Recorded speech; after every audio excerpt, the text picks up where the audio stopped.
আসসালামু আলাইকুম ও রহমতুল্লাহি ওবরাকাতুহ। প্রিয় দিনী ভাই, আমি সাদরুল আলম। আজ যে বক্তব্যের মালাটি গেঁথেছি তা হচ্ছে নামাজের প্রতি গুরুত্ব। ইসলাম ধর্মে যেসব ইবাদত রয়েছে তন্মধ্যে সবচেয়ে গুরুত্বপূর্ণ হচ্ছে নামাজ। ইসলাম ধর্মের 5টি ভিত্তি রয়েছে।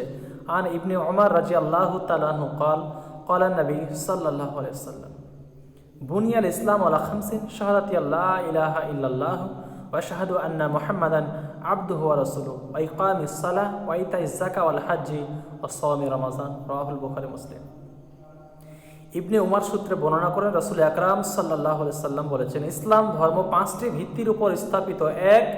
এক কথার সাক্ষ্য দেওয়া আল্লাহ ছাড়া কোনো সত্য মাবুদ নেই, মুহাম্মদ সাল্লাল্লাহু আলাইহি ওয়াসাল্লাম আল্লাহর প্রেরিত রাসূল এবং তারই বান্দা। 2 নামাজ প্রতিষ্ঠিত করা। 3 যাকাত প্রদান করা। 4 কাবা বাইতুল্লাহ হজ সম্পাদন করা এবং 5 রমাজান মাসে সিয়াম পালন করা। তন্মধ্যে ইসলাম ধর্মে যেসব ইবাদত রয়েছে তন্মধ্যে সবচেয়ে গুরুত্বপূর্ণ হচ্ছে নামাজ। কেননা আল্লাহ পাক রব্বুল আলামিন এই নামাজের বিষয়ে 82 বার কোরআনুল কারিমে তাকিদ করেছেন, তোমরা নামাজকে প্রতিষ্ঠিত করো। মুহাম্মদ সাল্লাল্লাহু আলাইহি ওয়াসাল্লাম বলেছেন, বাইনার রাজুলি ওয়াশিরকি ওয়াল কুফরি তারকুস সালাত। একজন আল্লাহর বান্দা মুশরিক ও কাফিরের মধ্যে পার্থক্য বহন করে নামাজ। মুহাম্মদ সাল্লাল্লাহু আলাইহি ওয়াসাল্লাম বলেছেন, হাসরের ময়দানে মানুষের যখন হিসাব নেওয়া হবে তন্মধ্যে সর্বপ্রথম যে হিসাবটি নেওয়া হবে তা হচ্ছে নামাজ। বান্দার যদি নামাজ সঠিক থাকে তবে সেই অনুযায়ী তার আমলকে গণ্য করা হবে। যদি বান্দার নামাজ ঠিক না থাকে তবে তার সমস্ত আমলই বাতিল বলে গণ্য হবে। নামাজের এতই গুরুত্ব, এমনও বলা হয়েছে যে ব্যক্তি আসরের নামাজকে কাজা করলো ওই দিনের সমস্ত আমলকে সে বরবাদ করে ফেললো, যদিও সে লক্ষ কোটি টাকা দান করে থাকে।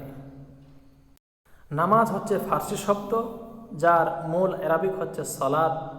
এর অর্থ হচ্ছে দোয়া। এই দোয়ার মাধ্যমে আল্লাহর নৈকট্য লাভ করা যায়। যে ব্যক্তি নামাজ পরিত্যাগ করলো সে ব্যক্তি জাহান্নাম কামাই করলো। যে ব্যক্তি সালাতকে আঁকড়ে ধরলো তার জন্য জান্নাত ওয়াজিব হয়ে গেল। প্রিয় দিনী ভাই, আপনি চুরি করতে পারেন, অন্যায় করতে পারেন, এটা আপনার স্বভাব, কিন্তু আপনার মধ্যে নামাজ থাকতেই হবে। কেন আল্লাহ রাসূল সাল্লাল্লাহু আলাইহি সাল্লাম বলেছেন, ইন্নাস সালাতা তানহা আনিল ফাহশাই ওয়াল মুনকার। নিশ্চয়ই নামাজ মানুষকে খারাপ গর্হিত কাজ থেকে বিরত রাখে। আজকে আপনি গীবত করতে পারেন, চুরি করতে পারেন, অন্যায় করতে পারেন, কিন্তু যদি আপনি নামাজকে সুন্দরভাবে আঁকড়ে ধরে থাকেন নিশ্চয়ই একদিন আপনি খারাপ কাজ থেকে বিরত হবেন। এটি আল্লাহ রাসূল সাল্লাল্লাহু আলাইহি সাল্লামের কথা। অনেকে মনে করে থাকেন যে আমি যে হারে পাপ করি আমার নামাজ কবুল হবে না, আমি একদিন নিশ্চয়ই নামাজ আদায় করব। এটা করতে যাবেন না। আপনার যখনই মনে হয়েছে আমার নামাজ পড়া উচিত, আমি মুসলিম, আর নামাজ ছাড়া আল্লাহর দরবারে কখনোই গ্রহণীয় কোনো ইবাদত হবে না, আপনি তখন থেকে নামাজকে আদায় করুন। একদিন আপনার খারাপ কাজ বাতিল হবে ইনশাআল্লাহ, তবে আপনাকে নামাজ আদায় করতেই হবে। এমনটা মনে করতে যাবেন না যে আমি এখন নামাজ আদায় করব না, পরে সময় আসবে তখন নামাজ আদায় করব। এমন হতে পারে নামাজ আদায় করতে করতে আপনাকে আল্লাহ পাক রব্বুল আলামিন হিদায়াত দান করেছেন। তাই যতক্ষণ সময় পাবেন ততক্ষণ নামাজের মধ্যে থাকুন। মুহাম্মদ সাল্লাল্লাহু আলাইহি সাল্লাম বলেছেন, প্রত্যেক আদম সন্তানই হচ্ছে অপরাধী, আর উত্তম অপরাধী তারাই যারা আল্লাহর নিকট তওবা করে নেয়। আর এই তওবা কখনোই কবুল হবে না যদি ব্যক্তির নামাজ কবুল না হয়।